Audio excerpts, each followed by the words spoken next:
Good morning, everybody, and welcome to Recovery Classroom. My name is Drew. I'm an alcoholic, and today I'm a recovering alcoholic, and I cannot be any more grateful. We had a good crosstalk meeting last night. As always, I want to thank everybody who came out and hung out with us, with a group of drunks and drug addicts for the quickest hour in recovery. So much fun, and I love the way the dialogue is constantly moving and things like that. So thank you guys once again.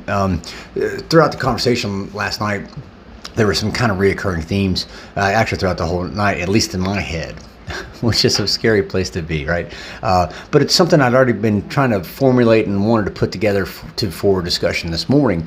Old habits die hard. We've all heard that saying. You know, we are creatures of habits, and sometimes it's hard for us to break the habit because that's just what we're used to, right? Once we break that habit, or we think we break that habit, it's easy for it to come back. And that's why we refer to alcoholism as cunning, baffling, and powerful, right? Because it'll come back on us and we have no idea how it got there. And one of the things that's been kind of predominant in my head the last couple weeks anyway, has really been directed towards me personally. If you've noticed over the last couple months, I've not been able to do a whole lot of these monologues, and the reason why is because it's been my job and just scheduling conflicts and life on life's terms, and shit gets in the way, and I can sit here and continue making excuses. The truth be told is I was slowly disconnecting, and it was becoming habit again to not do these monologues. It was becoming habit again to miss meetings. Yeah. See, no matter how far along we are in our sobriety, no matter how far along we are in our recovery, we're always going to be faced with that threat of falling back into old habits, of staying home on a Friday night whenever I normally go to a meeting on Friday night, of missing a meeting on a Tuesday night whenever I normally go to meetings on Tuesday night. It's easy for us, no matter how far along we are in your recovery, it's easy for us to fall back into those old habits, and I am no exception. And that's, I think, is what was happening to me. Sure, shit popped up, and I was like, okay, I got to miss this meeting. I got to miss that meeting. And I wasn't able to make a couple meetings. And then like the following week, I would have to do a monologue or something. And I'd be coming home from the gym. I'd be running late, and I had to get this other thing done for my job. And, I'm just not going to I just don't have time. So it was easier for me to start making excuses.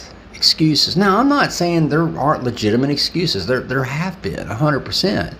But after a while of me continually coming up with these exceptions turned into excuses, and little things that you would never otherwise think about. Again, I missed a meeting here, missed a meeting there, not a big deal. Well, then I continually miss those meetings, and then I start changing other behaviors. I start reverting back to other behaviors, like, for the longest time, these monologues, coming home and writing out these monologues and filming these things, that was a big part of my sobriety. I say it all the time. You guys keep me sober, all right? Well, all of a sudden I stopped doing them. I shouldn't say all of a sudden. Over time, I stopped doing them. And then I wondered why it was so hard for me to, I would come home and I'd be like, well, I just don't have time to write out a monologue. I just don't have time to dive into anything too intricate. I wonder why. Because I got out of the habit. I was creating a new habit, and this new habit I was creating of not doing monologues, not making it to this particular meeting or that particular meeting, slowly eroding and evolving out of my recovery model, that was pulling me further and further away. Right? So the good news is, thank God for the Rooms of Alcoholics Anonymous. Thank God for the Program of Action. Thank God for the Fellowship of Alcoholics Anonymous, because, it kept me honest, and it kept me realizing that, or kept me gave me the ability to realize when that shit's happening.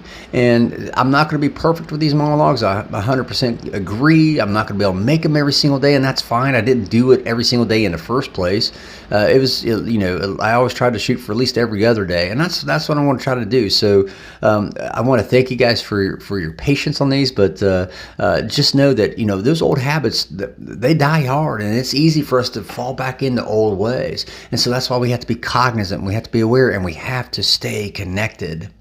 That's been the biggest thing for me. I've had to stay connected. Even though it wasn't, maybe not have been a strong connection, I was still connected. And that's how I was able to come to that realization of, oh shit, I probably need to change things. So with that being said, I hope that helps you guys to at least be aware in your own personal lives, in your own personal journey of recovery, that you have to stay connected. I'll let you guys go. Thank you guys for letting me come in and share 5 to 10 minutes of your day with you. You guys absolutely keep me sober, and I cannot be any more appreciative. If you have a topic you'd like to hear me discuss on these monologues, feel free to email it directly to me, Drew, D-R-E-W, at recoveryclassroom.org. I'll take a look at it, see what we can do. We'll be talking again soon. Remember, guys, you can't get drunk if you don't take that first drink.